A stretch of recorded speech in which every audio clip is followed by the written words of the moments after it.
Assalamualaikum warahmatullahi wabarakatuh. Saya Tridewi Wulandari dengan NPM 1855201060 ingin membahas tentang CRUD menggunakan NetBeans yang terhubung dengan database PHP MyAdmin. Pertama kita buka XAMPP dulu. Lalu dinyalain Apache dan MySQL-nya. Lalu kita bikin database-nya. Di sini saya sudah membuat database dengan nama Java. Lalu dengan tabel mahasiswa yang berisi NIM, nama, dan nomor HP. Di sini sudah terisi NIM, nama, dan nomor HP-nya. Kemudian kita buka NetBeans-nya.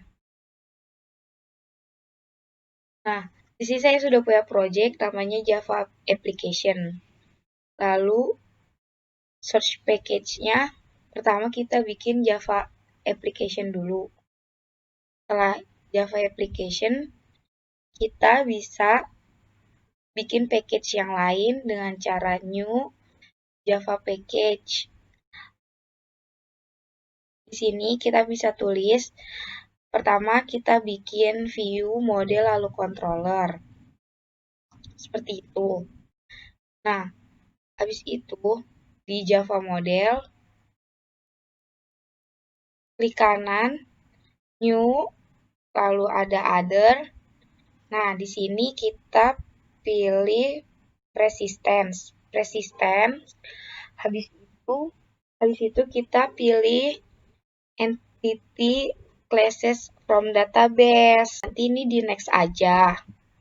Lalu kita bikin package Java model, Java application view, dan controller.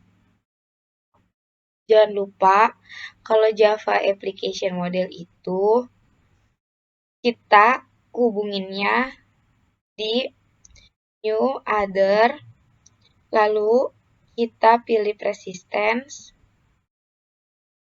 masuk ke entity classes from database. Karena saya udah terhubung, jadi nggak bisa 2 kali. Setelah itu, lakukan juga pada Java Application Controller. Nah, kalau yang Java Application Controller itu sama new other juga, tapi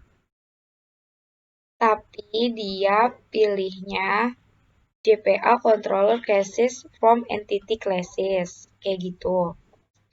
Setelah itu, kita masuk ke meta INF. Nah, meta INF ini kita copy di persistent unit name-nya ini buat nanti ngehubungin.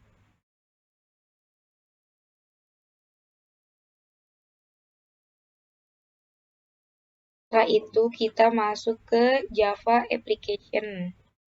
Di Java Application kita tulis ini. Ini tujuannya buat bisa manggil tahu factory nanti database kita itu ada di mana. Nah, yang tadi kita copy, pastenya di sini. Terus kita masuk ke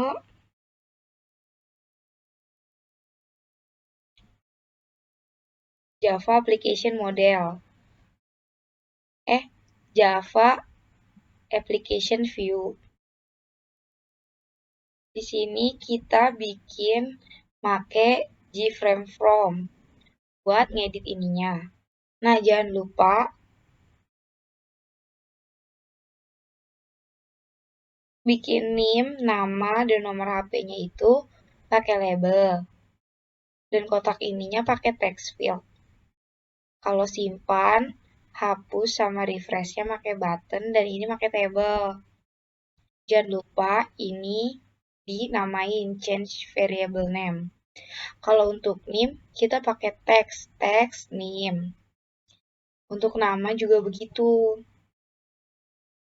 TXT nama dan nomor HP juga.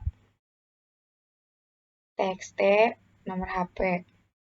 Dan itu tambahin juga kalau button namanya btn simpan. Maksudnya button simpan. Hapus juga variabel name-nya dan refresh. Diubah juga jadi button refresh. Kemudian table. Kita change variabel juga namanya table mahasiswa. Setelah itu kita masuk ke search-nya. Nah, di search sini kita tulis di public mahasiswa. Public class from mahasiswa, mahasiswa itu MHS. Lalu mahasiswa JPA controller, mahasiswa new mahasiswa JPA controller. Ini fungsinya buat terhubung ke JPA controller yang di sini nih, mahasiswa JPA controller. Setelah itu kita ke bawah untuk bikin function refresh. Nah, di refresh ini kita bikin default table model yang berisi name, nama, dan nomor HP. Objeknya 0, 1, 2. Kenapa dari 0? Karena dia string. Lalu tabel mahasiswa, set model, manggil modelnya. Lalu setelah ini selesai, kita ke atas buat manggil si refresh-nya tadi. Kita tulis refresh table di sini. Lalu masuk ke libraries. Add library. Di sini kita pilih MySQL JBDC driver. Nah, di sini langsung add library-nya.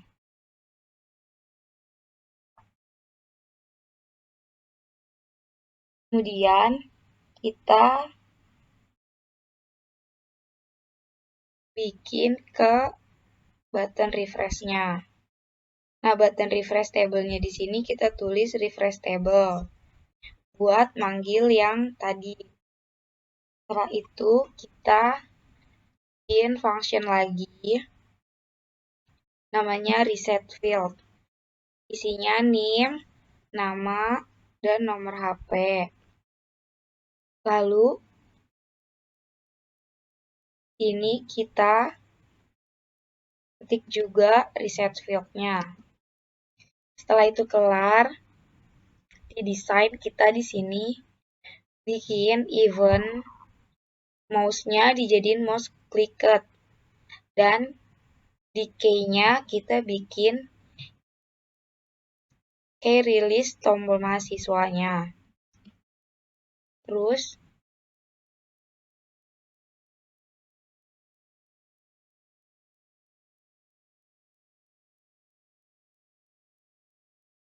di tabel mahasiswa mouse clicked-nya kita isi tabel mahasiswa key release 0. Nah, di sini tabel mahasiswa key release kita isi txt name, tabel mahasiswa select row, mahasiswa if mahasiswa 0, txt name set mahasiswa get name. Nama ini kita bikin get set-nya ya. Setelah itu kita bikin ke button hapus di sini. Di button hapus kita tulis if text name get text is empty, Jaption when show message data harus dipilih. Jadi ini tuh fungsinya buat munculin nanti pas kita ngehapus data harus milih datanya dulu nih. Yang mana? Nah, terus kalau yang ini yakin data akan dihapus, tuh dia muncul kotak kecil gitu. Habis itu kita bikin function cek kelengkapan. Nah, cek kelengkapan ini fungsinya saat kita nanti mau nambahin data, nggak boleh ada yang kosong. Apabila NIM kosong atau namanya kosong atau nomor HP-nya kosong, itu nggak bisa masuk ke dalam database. Jadi cek kelengkapan itu fungsinya buat ngecek semuanya udah lengkap atau belum. Kalau misalnya belum lengkap, nggak bakalan bisa masuk ke database-nya. Tapi kalau udah lengkap, nanti bisa masuk ke database-nya. Lalu kita masukin function disimpan. Diklik 2 kali aja, nanti dia langsung masuk ke sini. Jika form kelengkapan ini jika form kelengkapannya udah oke, maka dia bisa disimpan di sini. Nanti akan muncul di sini message-nya data berhasil disimpan. Lalu ada refresh table dan reset field di sininya. Ini kita running aja sekarang. Nah, terus kita masukin NIM-nya.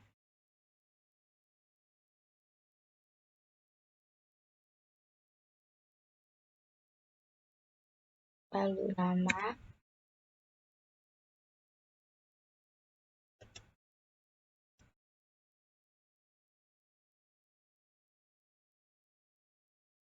lalu nomor HP.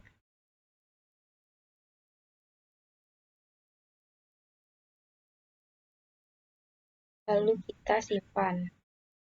Nih, ini tadi yang caption pane slow message dialog tuh yang saya maksud, nanti muncul kayak gini. Nah, ini berhasil disimpan. Lalu misalnya